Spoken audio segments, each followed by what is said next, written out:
এবং আগামীকালকে আমি এখানে ওসমানী মেডিকেল কলেজে যাবো, আমাদের প্রিন্সিপাল সহ ডিরেক্টর হসপিটাল সহ কালকে এখানে মিটিং সেট করা আছে। কারণ আমি ওসমানী মেডিকেল হসপিটাল গিয়েছিলাম, ওটা যে নোংরা ময়লা, আমাকে ডাক্তাররা বলছে স্যার আমার একটু ম্যানেজমেন্ট ঠিক করে দেন, এটা 900 বেডের হাসপাতাল, রুগী হলো 2500-3000, আপনার হাঁটা যায় না এমন একটা বসা, দালাল টালালে ভর্তি, খুব নোংরা।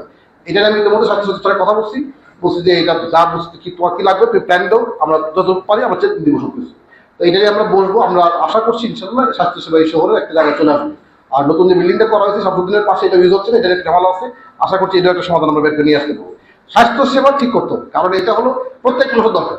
আপনি আমি যেই হল না কেন দিন শেষে অসুস্থ হলে যেতে হবে আমার হাসপাতালে বা রোগীর কাছে, ধরেন এটা হাসপাতালে ডাক্তারের কাছে, সুতরাং আমাদের এটা করতেই হবে ইনশাল্লাহ, এটা আমরা করবো যেটুকু রিসোর্স আছে এটুকু। হ্যাঁ, কিছু কিছু লোকজন আছে যারা মনে করেন যে একদম রিমোট উপজেলাতে ডাক্তার থাকতে চায় না, সেটা আমরা মনে করছি ঠিক আছে, ডাক্তার চাইলে এক্সপার্ট টিম শহর থেকে সপ্তাহে 2-3 যাবে, যে ঠিক আছে এই বিষয়ে বিশেষজ্ঞরা প্রতি সপ্তাহে এখানে বসেন, লোকজন জানলো যে এই বিষয়ে এখানে অনেক ডাক্তার আসেন, তো এখানে করবে, যারা শহরে আসতে পারলো আসতে পারলো, না আসলে এখানে করবে।